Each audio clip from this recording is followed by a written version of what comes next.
Ele disse que foi filiado ao PSDB e ao PP, mas saiu, hoje está sem partido, mas já participou de vida partidária anteriormente. A Noeli Majoni diz que, por gentileza, envia um recado para o Benami Spilk. Ela gostaria que ele participasse do grupo Farroupilha, o Brasil que queremos. Trocar ideias, sugestões nesse período eleitoral será muito importante para a nossa democracia. Ela também convida o Marlon Adami a participar do grupo. Muito bem.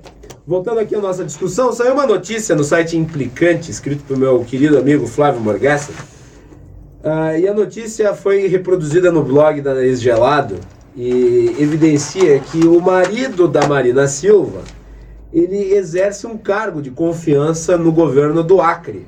Ele é secretário adjunto de Desenvolvimento, Indústria, Comércio, Serviços, Ciência e Tecnologia do governo Tião Viana.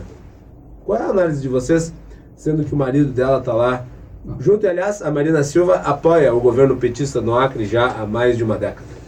Para mim, primeiro, eu gostaria de agradecer o convite da Noeli, e segundo, a mim não surpreende, a Marina, ela é petista, ela nasceu no movimento pró-Chico Mendes, ela é petista, ela trabalhou com o Chico Mendes, ela não... Sempre fez questão de ressaltar. Sempre fez questão, mas ela não tem proposta. Entende? O que é uma pessoa preocupada com o meio ambiente? É uma pessoa que apresenta propostas alternativas, propostas de como resolver os problemas. Porque, por exemplo, não vamos mais usar asfalto na estrada. Muito bem. E aí? Usar o asfalto que o Japão usa, um asfalto que...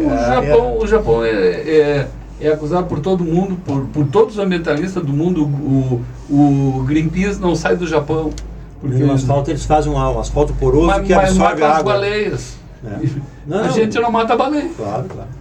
Então a Marina Silva, ela tem essa contradição intrínseca. Ela não, para mim, Marina é igual contradição. Eu acho que a Marina, ela há muito tempo eles detêm o poder no Acre. Mas ela apoia o governo. Isso é uma questão local, né? O que interessa mais para a população no local? É apoiar aquele partido. É o futuro, Cláudio. Não, mas assim, cada caso é um caso, né? Eu aqui, por exemplo, em Farroupilha, o PMDB e o PT são inimigos. O que eu espero do governante? O que é um estadista? O estadista é aquele que governa 20 anos na frente. No mínimo 20 anos. 20 anos é um nada. O meio ambiente é 100 anos na frente, então, é 1 milhão de anos na frente. O que nós temos de projeto nesse sentido?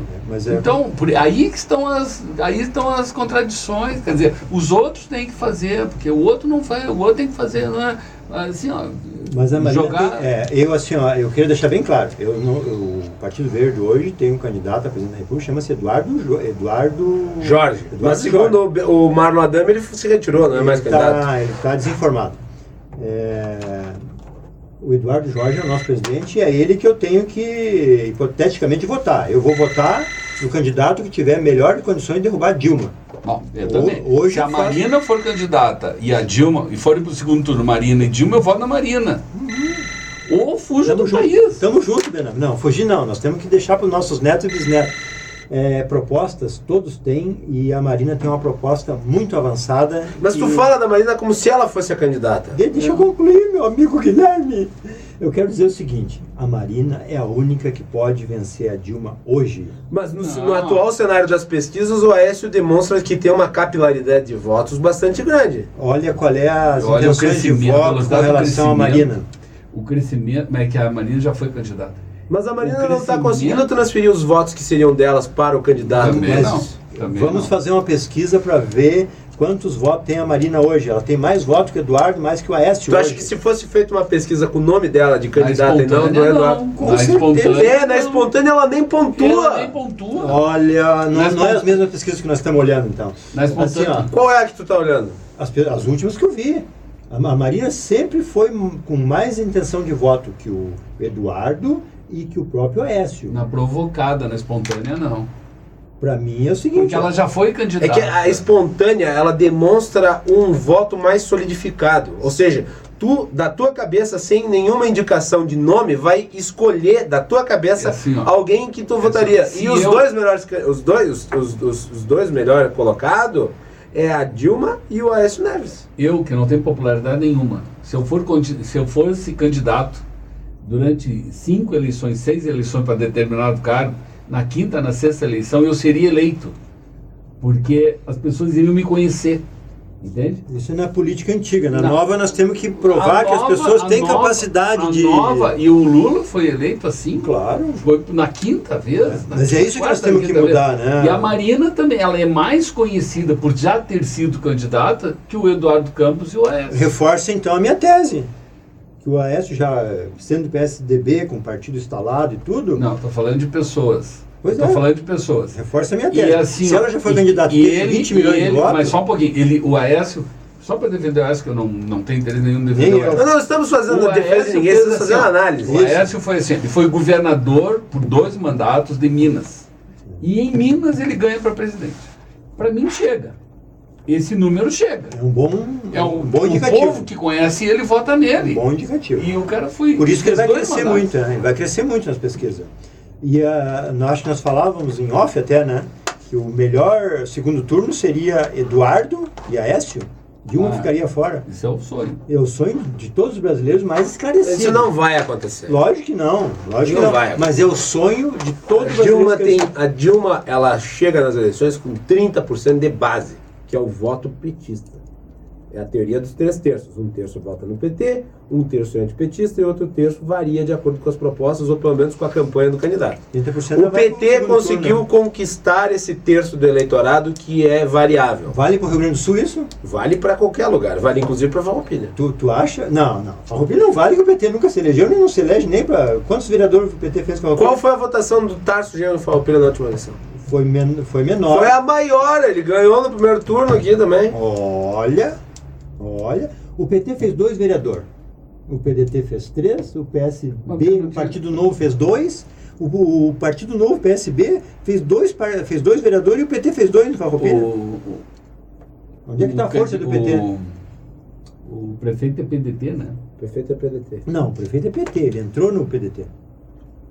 O prefeito ele é comandado pelo Pepe Vargas e pelo doutor, como é que é o nome? Deputado federal.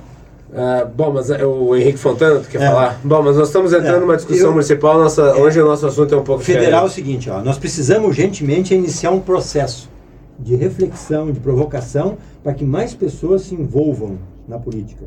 E é isso que nós temos que mudar. O resto é nós chover no molhado. Enquanto nós não motivar, não arrumar proposta para dizer para as pessoas, olha, você que está ganhando Bolsa Família, ganha R$80 por mês, se você conseguir um emprego e ganhar R$1.000 por mês, tu vai dar melhores condições para os teus filhos, para os teus netos, vai ter um melhor poder aquisitivo, nós vamos te dar um curso de costureira, de sapateiro, de pedreiro, de pintor. É muito melhor tu receber 1.000 do que 80. E hoje, a cultura do PT, a cultura instalada do coronelismo petista, é dar a Bolsa Família. Bom, é isso que nós temos que mudar. Vamos lá, falta 14 minutos, deixa eu fazer uma provocação séria.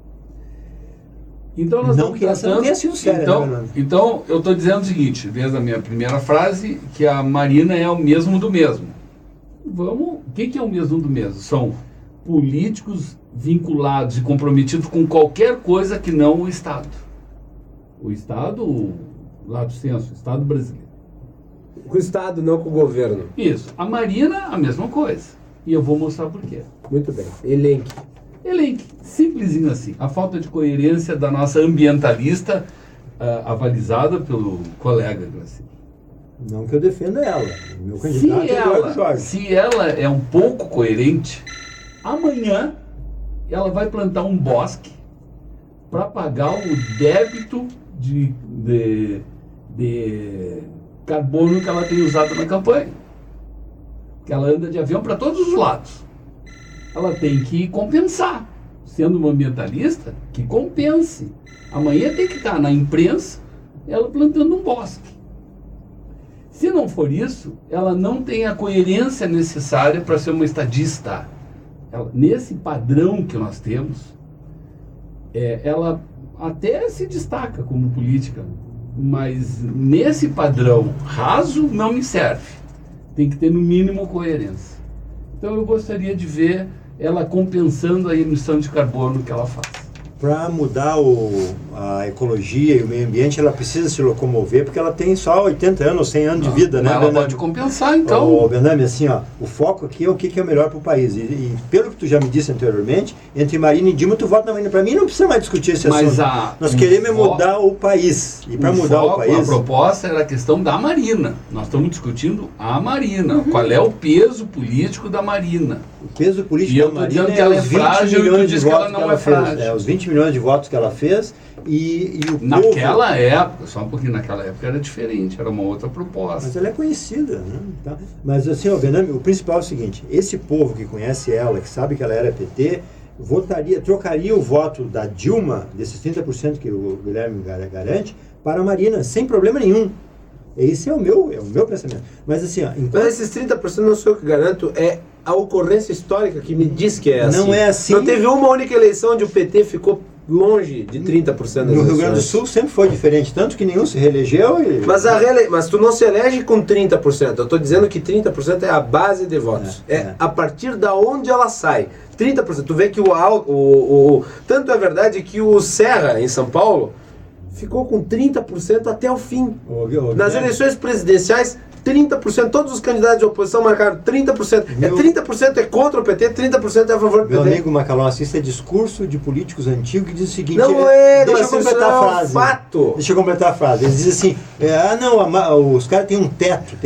Que teto? Que nem eles sabem quantos votos vão fazer. Fico dizendo que o partido tem um teto. Isso aí não existe. O que existe é o seguinte, o povo está cada dia mais instruído, o povo está cada dia mais coerente, o povo está cada dia mais politizado. Nós estamos falando de que povo? Brasileiro. Não.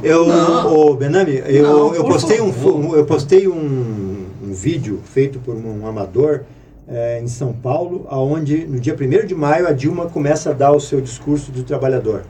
Ele foi para a janela, filmou e começou a vaiar. Não, isso daí foi Os vizinhos começaram a vaiar. Isso aí não foi no dia do trabalho. Isso daí foi no dia do pronunciamento dela, ou pelo menos foi o discurso que ela fez na televisão, ainda na época dos protestos.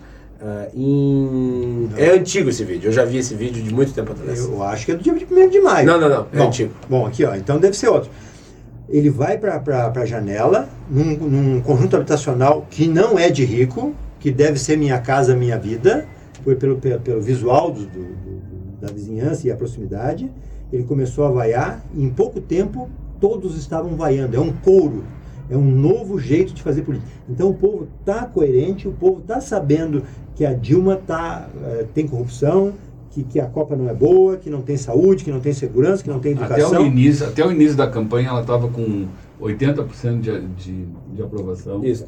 Após levar uma vaia histórica no Maracanã. Essa questão da vaia, na abertura da Copa das Federações, essas vaias localizadas, isso não mostra a indignação do povo, daquelas pessoas que estão naqueles lugares. Mas é um conjunto residencial e assim me deu esperança. Mas é que também há um fator aí que é necessário ser avaliado. A acumulação de pessoas, ela gera um ambiente onde a vaia é quase que irresistível. É natural.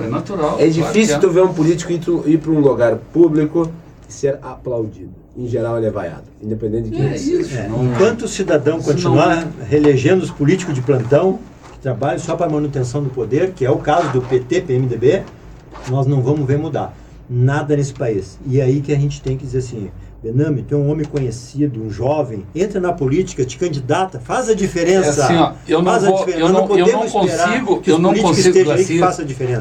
não consigo concordar contigo, porque é assim, ó, enquanto nós tivermos esses vícios igual a erro, tá? Vício no sentido de erros constitucionais, aonde a nossa Constituição nasceu para ser parlamentarista e virou presidencialista, nós geramos uma coisa. Essa coisa, transformada num sistema, não resolve os problemas do próprio sistema. Logo, não é um sistema. Como é que se muda isso, Fernando? Só um pouquinho, vamos lá. Isso é um exercício de lógica. O sistema tem que ter solução no próprio sistema, senão não é um sistema. Muito bem. Como é que se muda isso? Se muda isso da única forma que nós temos não reelegendo. O recado disso é assim, o recado disso é o seguinte: faça um bom trabalho que eu te reelejo para um outro cargo. Tamo junto. Faça um bom trabalho que eu reelejo. Para resolver o problema da governabilidade, que é um modelo adotado desde Fernando Henrique até agora, que é compra de votos, e a compra de votos, esse balcão de negócio chama emenda parlamentar e medida provisória. O parlamentar faz a emenda. Tempo do Sarney, não é? Mas foi usado, a partir de Fernando Henrique, ele começou a usar isso como moeda de troca. Ele começou a aprovar. Quando ele aprovou a reeleição, ele usou esse expediente. Fernando Henrique criou até o mensalão, né? Mensalinho, que chamam, né? Mas eu não estou falando disso, eu estou falando de outra coisa. Eu estou falando que esse mensalinho do PSDB me parece que é diferente, mas é crime igual e deve ser preso igual e deve fazer parte. Bom, muito bem. Esta questão, esse vício das emendas parlamentares e das medidas provisórias dão excesso de poder para um poder. Concentração de poder. Concentram o poder, retirando o poder de outro poder. Na verdade é isso. Quer dizer, o legislativo não legisla, ele fica esperando a oportunidade. Quando tem uma oportunidade, é o caso agora da CPI da Petrobras. O Calheiros não fez nada. Quando a Dilma, o governo começou a se preocupar, ele falou, deve ser, eu não sei, mas deve ser tanto.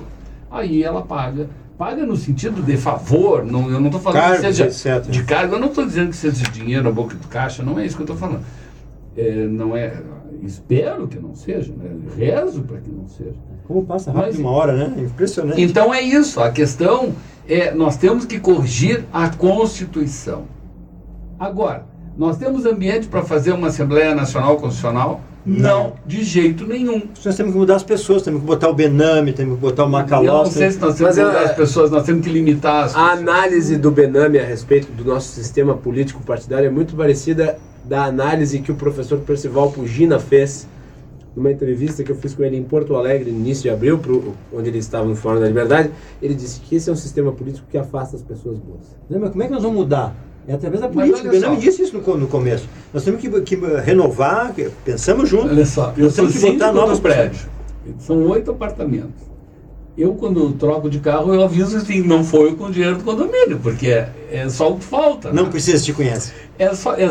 Seria só o que falta. Então, assim, não dá para entrar na política. Nesse ambiente tem que entrar, Bename. Não dá para entrar as pessoas de bem. Eu concordo com o Pugina. Isso é um exercício de lógica, isso não é um exercício político. Nós vamos esperar o que Eu acho que o Pugina, quando falou isso, ele falou como arquiteto, que tem um raciocínio lógico, e não como cientista político, ele é brilhante e maravilhoso. Nós vamos esperar a fada madrinha vir aqui mudar o sistema? Não, nós vamos reeleger e vamos achar pessoas, a maioria, que se comprometam a fazer as mudanças necessárias. Entra governo e sai governo, não se tem as mudanças que estão esperadas. A minha mulher postou esses dias uma coisa muito interessante. Ela disse assim, o político ele é contra a corrupção até ser eleito. Negativo. Bom, as pessoas... Aparentemente, depois que ele é eleito, ele não quer mais que acabe a corrupção. Negativo. Porque ele está trabalhando na sua reeleição.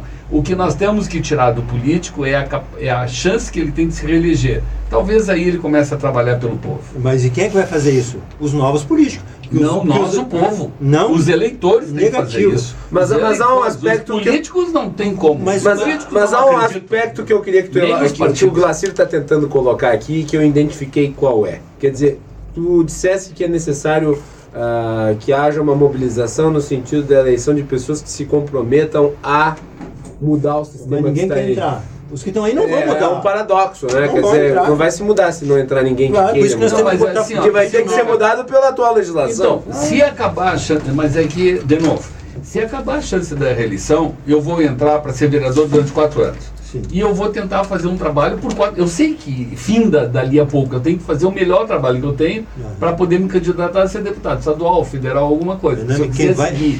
Porque política não é carreira. Mas, Bename, quem vai mudar isso é os novos políticos, não os políticos que estão aí. Depende do sistema. Se o Bename não entra e o Glacir não entra, não vai mudar. Nesse sistema que está, as pessoas não se candidatam Entende? Porque não querem se sujeitar a isso. Mas a princípio elas vão ter que entrar no sistema que tem. Para mudar o sistema. Para mudar o sistema. O Glacier Quando fez não isso. for reeleitos, entende? Quando tu começar a não reeleger, o recado está dado. Os políticos também não vão mudar isso, Benami. Pode entrar que tu vai ser bem-vindo. Faça um bom trabalho. Venha, Se faça bem um que bom trabalho. aqui no Rio Grande do Sul, ninguém é reeleito para o governo do estado. Mas é o menor índice de corrupção que nós temos no Legislativo e Executivo. E um dos piores estados da federação pela dívida, pelo não Isso investimento, o estado por falta de capacidade dinheiro. política de gerenciar isso. O Tarso, por exemplo, o PT aumentou em 60% E o aí CC, ainda pegou o governo Lula.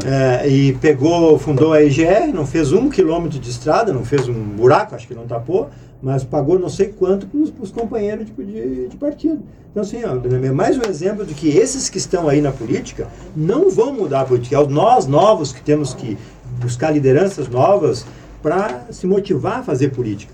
O Glacier entrou na política tendo 1 ano e 4 meses de partido, desafiando um prefeito de 30 anos e um médico com 9 mil partos. Eu sabia que eu não tinha chance de ganhar naquele primeiro momento, mas o que eu queria era mostrar que a continuidade da máquina pública, só gastar com os companheiros, isso aí não vai trazer obras. E quis mostrar que um médico que não tem capacidade administrativa, que só administrava o seu consultório dentro da sala dele, porque fora quem manda é a secretária, não ia ter capacidade de gerir uma cidade. Então o que nós precisamos? Motivar as pessoas, porque mais pessoas de experiência, os empresários, é o que eu sempre digo desde o começo. Se o senhor Adelino Colombo fosse prefeito de Farroupilha, ele dá despacho de 1 hora por semana, ele faz mais que o Dr. Clayton em 1 mês. Porque ele ia botar pessoas competentes para fazer coisas competentes e ia cobrar as pessoas em 1 hora. Ia sofrer impeachment em 30 dias. Negativo.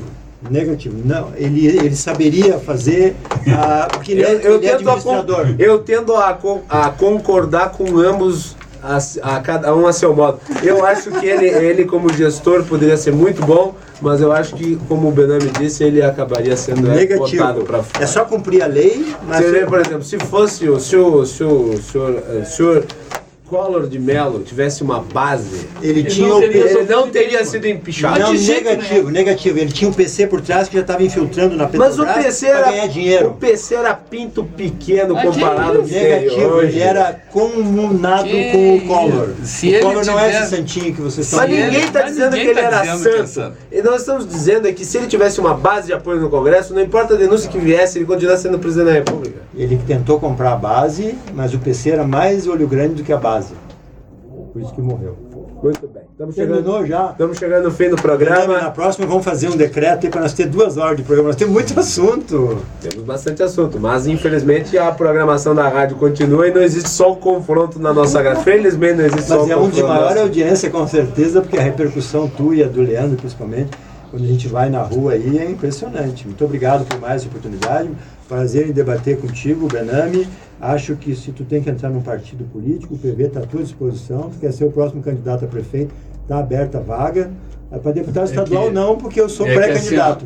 Assim, tu imagina assim, obrigado, se eu tivesse que ir a São Paulo ou a Brasília, na volta tem que plantar uma árvore para compensar. E daí? Eu não teria condição. Os nossos netos vão se orgulhar de nós, Benami. Mas de qualquer maneira eu quero agradecer o Glacier, agradecer ao Guilherme pelo convite, agradecer ao Glacier pela participação, pela honra de debater comigo. E espero ter colaborado minimamente, mas é toda a capacidade que eu tenho. Muito obrigado. Nós tem mais. Benami, obrigadaço pela tua participação. Glacier também. Aliás, Glacier, eu não posso deixar de fazer essa pergunta no fim. Você já bastante... É uma provocação e pergunta. Brevemente, a tua análise da saída do Silvio Marqueto da secretaria. Não comento esse tipo de secretário e muito menos esse tipo de participação numa secretaria de que eu mais entendo, que é o meio ambiente hoje. Muito bem, não quer comentar, não comenta. O confronto fica por aqui, obrigado a todos pela audiência. Lembrando que esse programa vai estar disponível depois no site da Rádio Sonora FM para que vocês possam conferir.